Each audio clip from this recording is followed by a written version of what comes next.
Go to Amazon.com to order. The Reptilians by Jordan Maxwell.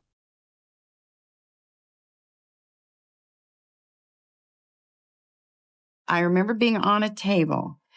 The entity I remember is very, very tall. The face was exactly like a praying mantis, and it moved its head in very jerky-like manner. And I'm pretty sure, just in my own heart, that that's not the first time in 1965. There's one being in particular that I always recognize, and he's not a gray. He's taller, he's thinner, he's got a bigger head, he's got bigger eyes. His limbs are very praying mantis-like. I remember being on the table with my head turned away, not wanting to look at this creature. And then when I looked at him, I just recognized him as the one that I hated. You find yourself on a table and these creatures around you with instruments, and you have no idea what they're doing, and they don't tell you. My skin was sliced, like with a surgical instrument. When a person is abducted, it's a physical examination. The focus of the entire enterprise seems to me to be unmistakably on reproductive issues. And I closed my eyes, and when I opened them again, I found myself in a room, and I was laying on a table, and I had 6 beings, and I couldn't tell you what they were doing because I really don't know. But I remember the one that was on the left of my head took something from my head. The person will describe being on a table, which is generally metallic. They are unable to move. And the beings were standing around me, Looking at me. examining my body. Now, when they're on the table, they describe operations which take place. The next thing I remember, they have this thing in front of my eye, like a metal instrument that was kind of like shaped like an L, and it went all the way back down to here, though, in my throat. As proof the operations have taken place, those who believe they were abducted often point to unexplainable scars, even implants. My mother remembers me pointing out that I had a scar on my leg. She said it never bled. The scar appeared simultaneously with Jesse's abduction experience at age 4 in 1956. Beneath the scar, Jesse could always feel a small object. I remembered being taken into the craft, taken into one room. I was placed on a very cold, flat table. My brother was separated and he was taken into another room. They were doing something down to my legs. I could feel them poking and prodding around my legs. I ran down the hill. The 3 of us ran down the hill. We thought we were running home. We went into this man in dark clothing, tall, dark eyes.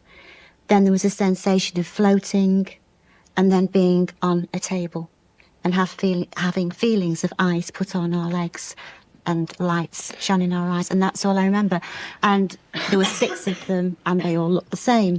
Now, I just can't accept this. Like a cliched saucer, circular and very large and low. Do you remember being in it as well, Wendy? Yeah, I do. Mm-hmm. And just lying on a table with faces looking over me, and Scott saw the same figures, like hockey mask figures, if you can imagine a hockey mask, and nasty looking equipment. It had a couple of tables in it. It was like one table laying down, a long, narrow one, and one up in the air, only on a hinge. I think I was laying on one. It was like they had Terry standing up against the other one. It was like he was tied there. He couldn't move. Or clamped in. Did they at any time say anything to you? It was like there was communication. How does the communication take place? Like a thought. Did they tell you or communicate with you that you would not remember this, that it was secret? Not then. They did later? Yeah. Did you ever see at all what they looked like? They were big. He was standing quite a ways above. Arms length, maybe. What sort of suits or things were they wearing? Maybe a rubber-like. Could you see their eyes? Yeah. They were like holes, deep holes. The glaring of the eyes. It seemed like their eyes controlled our brain. Okay, describe what happened during the examination. I got very cold. Don't have much feeling left. It was like they put something numb on me. How many kinds of tests or how many kinds of examinations took place? They checked everything on my body. Did you feel somebody was touching you? With instruments or with hands? With instruments. Uh-huh. Maybe like a little knife. A small one. When they put it in my nose, it felt like it was scraping it. I think they opened my head and examined my brain. I don't know, it's like they dissect like we dissect a frog. They had large heads and big black eyes, and it was very fuzzy. I was almost passed out at that time. And they floated you up onto the spacecraft, and then what happened? They put me onto a table, and they showed me a long needle, and they put the edge of the needle into my navel. I'm finding in my cases many chilling similarities. The person is taken against their will, taken into a craft of some kind, put on a table. The women begin to experience the gynecological examinations done by the aliens on them. They feel very violated. With the men, anal probes are inserted and sperm is taken. It's all done against their will, and they're really helpless to do anything about it. The next thing I remember after the going up was being on a table, and that's the first time they did what like a gynecological exam on me for a 12-year-old kid. Mm-hmm. And no wonder that you were scared. Yeah, it was a shock because I was pretty naive. I didn't really have any clue of how my body worked anyway, and then to have these things around me and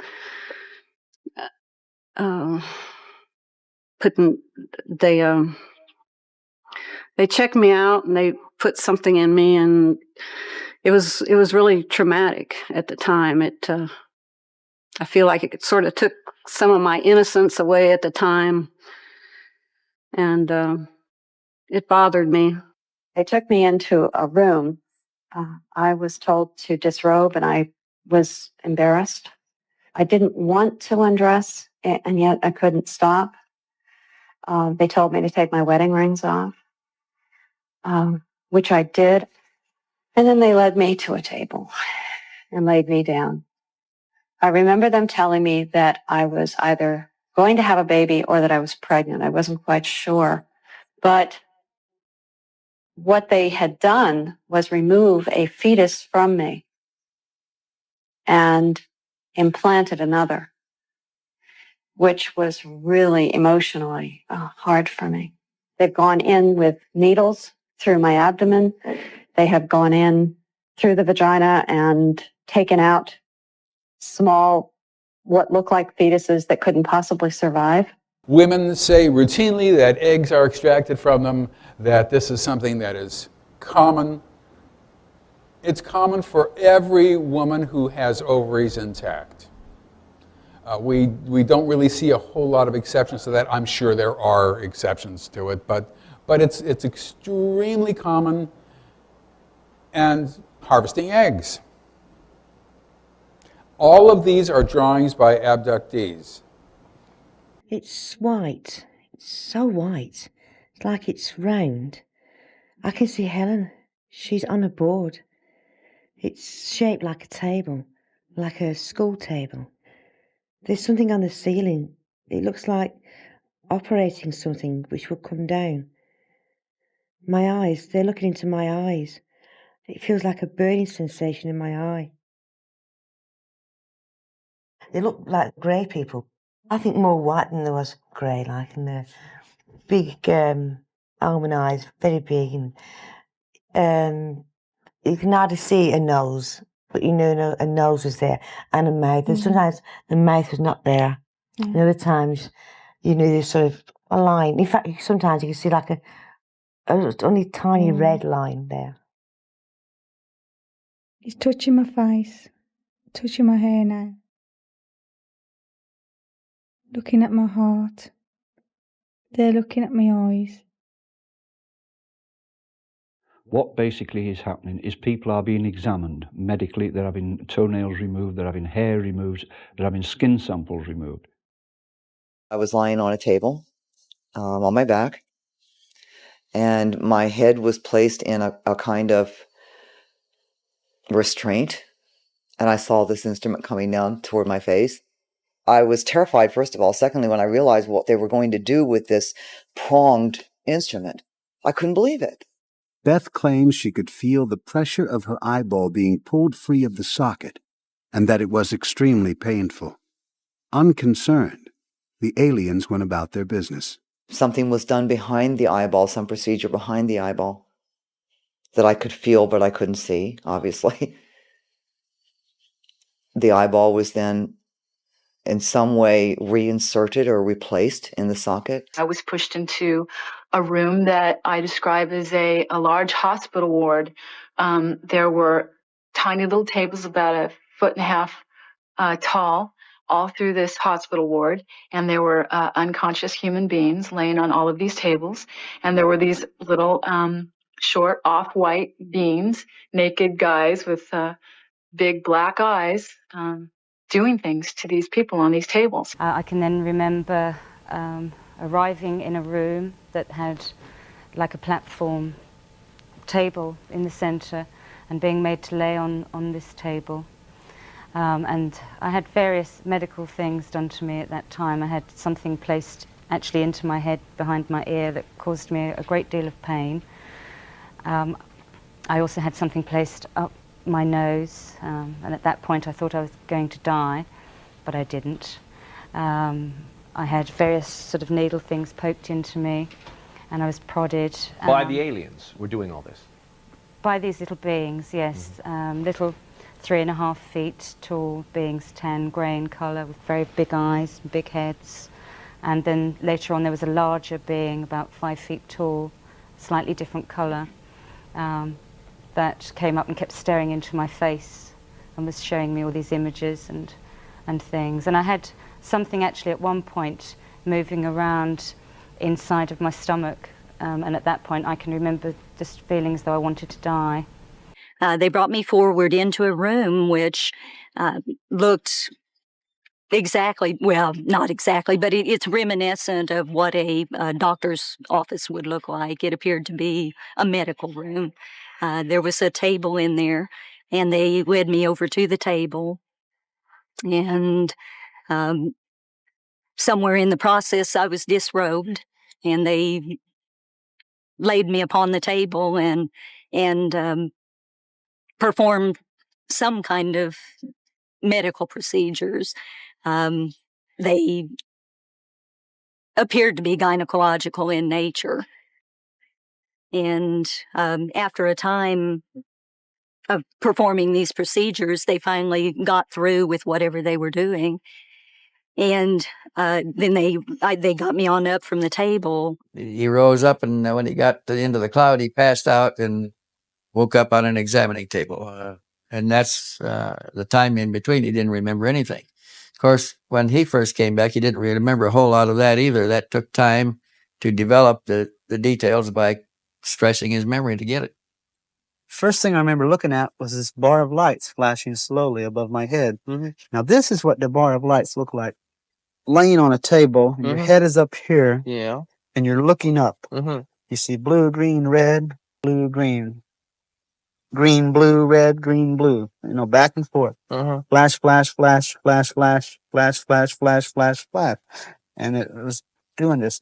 And the slower this went, the more conscious I became, the more able to wake up and look around me. You know, what I saw when I woke up, it's hard to really sometimes grasp, but it was like I thought in my mind there were doctors, or I'd been hurt. I'd fallen when I remembered the train tracks. I didn't remember the object as much as I remembered falling into train tracks. And I remember falling, and I thought, oh, I must have broken my back. Somebody must have found me, and I'm in a hospital. You know, and all these thoughts were racing through my head until 3 people that were standing there turned and looked at me. And I had noticed that before they had turned, they were looking at this bar of lights flashing on the ceiling. Yeah. And they were looking at a box that seemed to be off to the side at my feet. And the box was connected to the bed. You could tell it was connected by wires to the bed I was laying on, or the table, or whatever it was. And when they turned and looked at me, it was like all kinds of emotions just surged to the surface at once. Now, this is a sketch of what I believe I saw standing next to my bed, or a table, or whatever you want to call it. In a cold room, on a metal table, with shadowy figures nearby. Is there any part of your body where you feel that tingling more intensely than any other part, or is it all over? It's just in my groin, like I fell asleep. I could see my legs up because I could see the tops of my knees, but I had no feeling there whatsoever. But the fellow on the right was doing something down there because I could see him. I could see his head right here. I just can't imagine that they would sporadically just pick people up willy-nilly and take their sperm and perform these. I mean, how often do you have to do that? What happens after I'm hit with the light is that I'm taken aboard a ship. Normally, I'm placed on a table. And the beings kind of look at me, probe me, sometimes take sperm samples.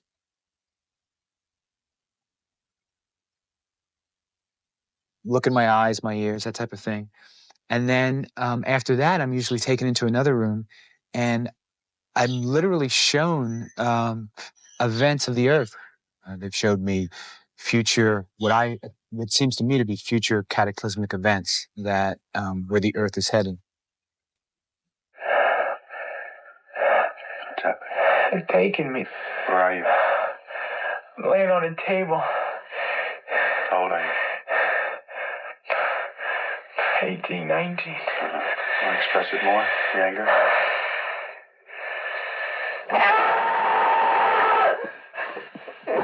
It's a trauma on 4 levels. It's a trauma because the thing itself is so traumatic, to be helpless, to be taken against your will and subjected to these intrusive rape-like procedures.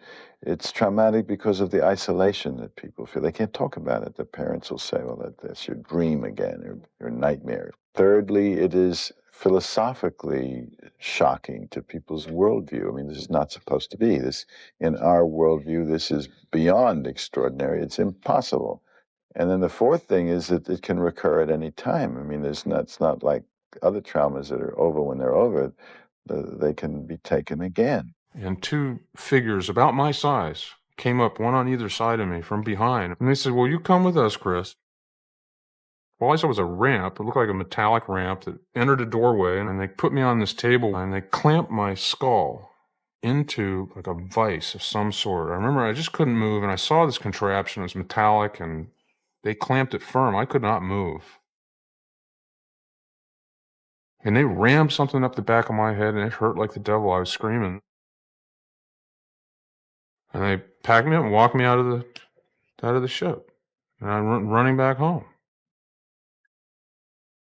And they took me into this room, and the next thing I remembered under the hypnosis was being on a table, some kind of examination table, and there was one of these creatures was on either side of me, and there was another one on the bottom, and they were examining me, and I felt like a polar bear, you know, like when our scientists go to the North Pole and they dart a polar bear and they're examining them and doing all these things, as you know, checking their teeth. That's what they were doing. My husband and I had problems. We came close to a divorce over this until he woke up on a table being examined by 3 grays. This is something that we didn't ask for, we didn't want, and it's totally changed our lives. Here is a sperm collection procedure. Here's a guy who's laying on one of these tables. You'll notice the curved room and around. And this is a situation where sperm is being taken and he is comforted by an abductee, a non-alien, an abductee, which I found of no concern whatsoever when I saw this and when he told me about it. Later, I became interested in this.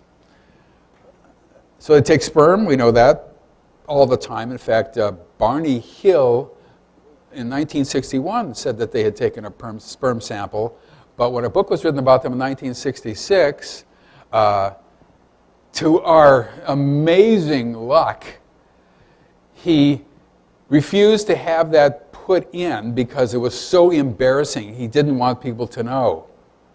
And that was hugely important to us because nobody knew that this had happened to Barney, and people started describing it all the time, then nobody could be accused of picking it up from the Barney and Betty Hill story early on. See what I mean? It wasn't mentioned, but it's in the testimony. It seemed as if I was carried up the ramp. My feet were banging against the ground as these small men I described came up to me and carried me from the car and through the woods and up this ramp and into this room where I opened my eyes. I saw a table. Betty described the table as being adequate for her to lie on, the room where she was in. And at this time, I do not know where Betty is. And apparently, I am more concerned for my own welfare to be concerned about Betty. But the table that I described was small, and obviously the difference in our heights could be the answer. Well, how tall were these men? I estimate, I said they were about as tall as Betty, but this would mean that they were 5'1"? About 4.5 to 5 feet. I'm 5 feet. 5 feet. Yes, and I'm 5 feet 8. So that the 3 inches difference was quite a difference.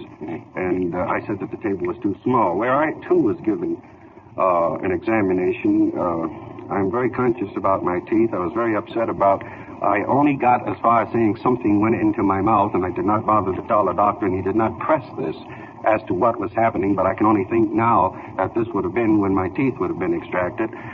And pulled out. Pulled out. Yeah, I should have said pulled out because they're dentures. Yes, and so they weren't extracted, they had been. But I go on to explain that the kind of examination that I had been given is a scraping of the skin, and I had been turned over. They were interested in body openings, and a cup-like object was placed against my genitals. And I was reluctant to talk about that until Mr. Fuller was able to word it for me by saying lower abdomen. And this would have been the extent of the examination. And then there's, sort of in the middle of the room is a table. Some kind of a table.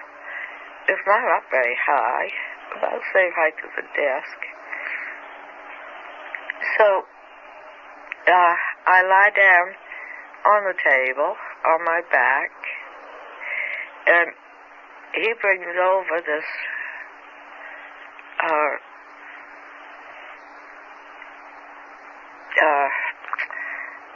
how can I describe it? They're like needles. There's a whole cluster of needles, and each needle has a wire running from it. So then they roll me over on my back.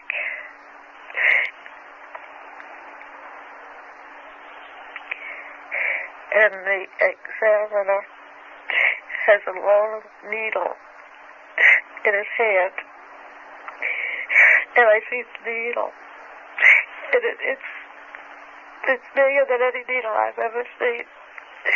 And I asked him what he's going to do with it. And he said, just a simple test to hurt me.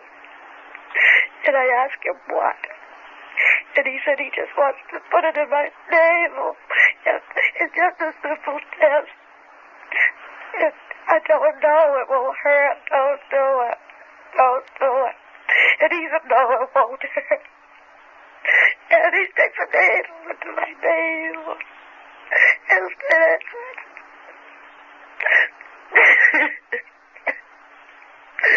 And I'm crying and I tell him it's hurting, take it out. And then the leader, he goes over and he puts his hand, runs his hand in front of my eyes. And he says, I'll be alright. I won't feel it.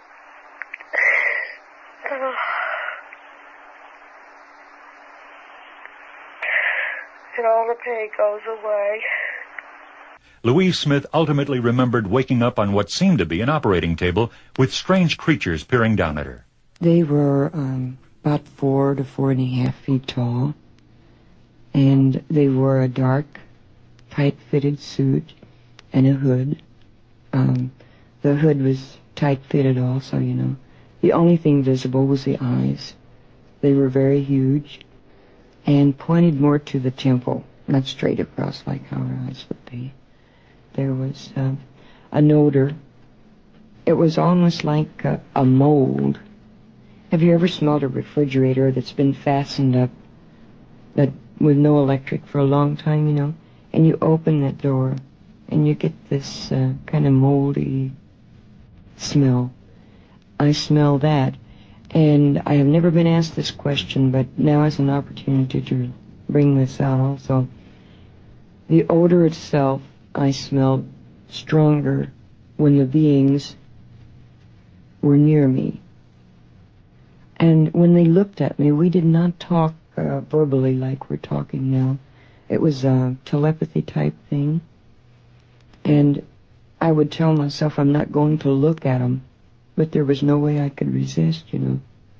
And then at one point, they poured a liquid over my entire body, and I thought I was going to die because I could not breathe. I could not breathe, and it was so hot, you know. So then, when they pulled it off, it was like ripping a piece of tape, you know, from the body and the skin. And what that was for, other than I get so frightened, I think maybe they were making a mold, you know. And I could just barely make out the forms of what I thought were doctors, but then my vision cleared and I could see these aliens standing close. And it just completely freaked me out. I mean, I was already scared about the way I felt, but I just completely lost my mind with fear. Were you, describe what you were on, if you can. Were you on a slat? I was lying on my back, and I was close enough to the ceiling before I even looked over and saw them. I figured I was on some kind of a gurney or a raised operating table, and I thought, you know, that I'd been hurt somehow and taken to the hospital. But then when I finally focused on what I thought were medical people, it was these aliens, and I just flipped out. Okay. You know, a lot of people think, oh, I would stay calm, ask good questions. Who thinks that? Not me. You know, but you have to understand that, you know, the pain I was feeling, the feeling of something mortally wrong inside, but moreover, the most important feeling was that I felt like I couldn't get enough air. The feeling of suffocation. There's a scene in the movie of a membrane. Yes. When the actor's laying on the table and aliens are surrounding him, and he's struggling to scream through this membrane, struggling to breathe through it. That didn't actually happen, but I think in that case it does a better job of explaining the source of my panic, or at least the chief source, that, you know, that feeling of suffocation combined with the feeling of weakness, like you can't move when you need to move quickly. To get away. And so, you know, suddenly realizing where I was gave me a shot of adrenaline, a burst of strength to actually sort of lash out at them. It was, you know, pretty weak. And it was more of a push than a hit. And I rolled away in the opposite direction. This device they had lying across my chest fell off and hit the floor, but I just mainly kept my eyes on them as I backed away, or stumbled backwards. And when I bumped up against this shelf behind me, I just looked real quick to see what I'd run into. And there was some things there, and I just grabbed the biggest thing there and started flailing in their direction. And that stopped their approach. All right, two things to ask. One, the movie depicted a lack of gravity. You said something fell and hit the floor, so obviously there was some gravity. Yeah, there was gravity. There was no weightlessness. Okay. And is actually, if anything, it might have been slightly heavy gravity. Really? To explain that feeling of weakness, although just the feeling of injury. I really think that whatever happened with that blast of energy from the craft, it did so much damage that when I came to at that point, whatever efforts had been made to revive me were not complete. Go to Amazon.com to order The Reptilians by Jordan Maxwell.